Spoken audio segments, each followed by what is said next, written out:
today. It's a big day for the Congress and the BJP and several regional players. Remember, we're just 5 months away from the Lok Sabha elections of 2024. So in a way, this is the semi-final, and it remains to be seen on 3rd of December who is really going to sweep these 5 states that are going to polls. Let me start this conversation on Chhattisgarh with Deepak Baij, Lok Sabha MP and also the president of Chhattisgarh Pradesh Congress Committee.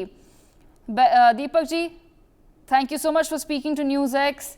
सबसे पहले आपसे पूछना चाहेंगे, what according to you have been the biggest achievements of the Baghel government in Chhattisgarh? देखिए, सबसे बड़ी achievement हमारे इस इलेक्शन में है कि हमारी सरकार ने पिछले 5 साल, इस 5 साल जो जनता ने जनादेश दिया था छत्तीसगढ़ सरकार को काम करने के लिए, हमारी सरकार में माननीय मुख्यमंत्री भूपेश बघेल जी के नेतृत्व में बेहतर काम किया है। ये सबसे बड़ा अचीवमेंट है। इन कामों को लेकर हम लोग जा रहे हैं जनता के बीच में, और आने वाला समय में हम लोग कौन सा नया काम करेंगे, ये दोनों कामों लेकर हम लोग जनता के बीच में जा रहे हैं।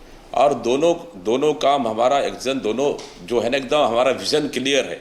हमारी सरकार ने कौन सा काम किया और आने वाला समय हम लोग कौन सा काम करने जा रहे हैं, ये दोनों विजन हमारा क्लियर है। और इन विजन को लेकर, इन मुद्दों को लेकर हम लोग जनता के बीच में जा रहे हैं। Deepak ji, Mahadev app scam of course के बारे में बहुत चर्चा हो रही है। Do you think that the scam will somewhere have an impact on the voters? ये जो स्कैम की खबर पिछले 10-15 दिन में अब ज़्यादा उभर कर बाहर आई है, उसका कोई इम्पैक्ट होगा छत्तीसगढ़ के वोटर पे?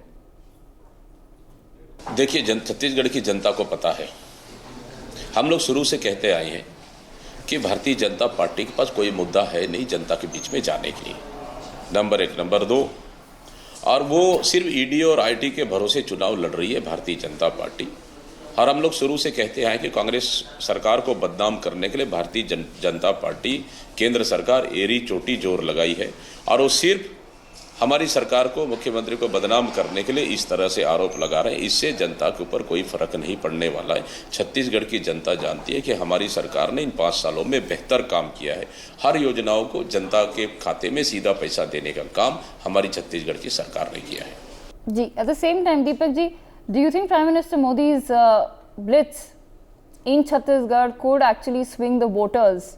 क्योंकि जैसा कि बीजेपी भी कह रही है, वो चुनाव प्रधानमंत्री मोदी के नाम पे, उनके काम पे, उनके प्रॉमिसेस पे लड़ रही हैं। क्या लगता है कि उनके छत्तीसगढ़ में पिछले कुछ दिनों में आने से कुछ इम्पैक्ट होगा वोटर्स पे? अब मोदी तो अपना चेहरे से चुनाव लड़ रहे हैं छत्तीसगढ़ में। मोदी तो अपना गारंटी भी दे दिए, मोदी की गारंटी है। मैं पूछना चाहता हूं भारतीय जनता पार्टी से, क्या 15 लाख देने का मोदी का गारंटी नहीं था? क्या 2 करोड़ लोगों को सालाना नौकरी देने का मोदी का गारंटी नहीं था? क्या महंगाई कम करने का मोदी का गारंटी नहीं था? क्या बेरोजगारी खत्म करने का मोदी का गारंटी नहीं था? मतलब इन गारंटी का क्या हुआ? इन गारंटी कचरा के डब्बे में चले गए और नया गारंटी लेके आ गए।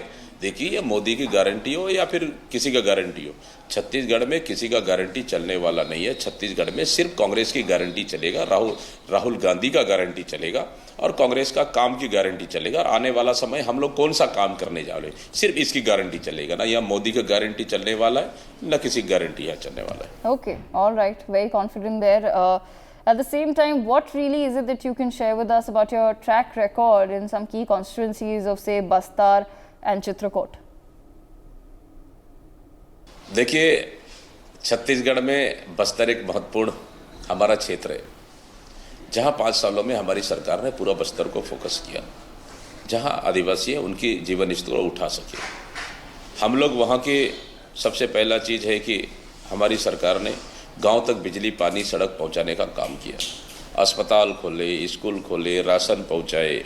ये प्रमुख हमारे कारण है, जहां आज तक 15 साल की सरकार ने वहां तक नहीं पहुंचा पाए थे मूलभूत सुविधाएं, ये पहुंचाने में सफल रहे। और वहां के आदिवासी जो हमारे जल जंगल जमीन का हम लोगों ने अधिकार दिए, उनके वनोपज संग्रहण जो करते हैं, इमली, महुआ, टोरा, चिरौंजी, तेंदुपत्ता, उनका हमारी सरकार ने कि उनका मूल्य बढ़ा के उनके सीधे उनके खातों में पैसा देने का बड़ा काम किया। और चित्रकूट का तो कोई इशू ही नहीं है, वो भी बस्तर का एक हिस्सा है।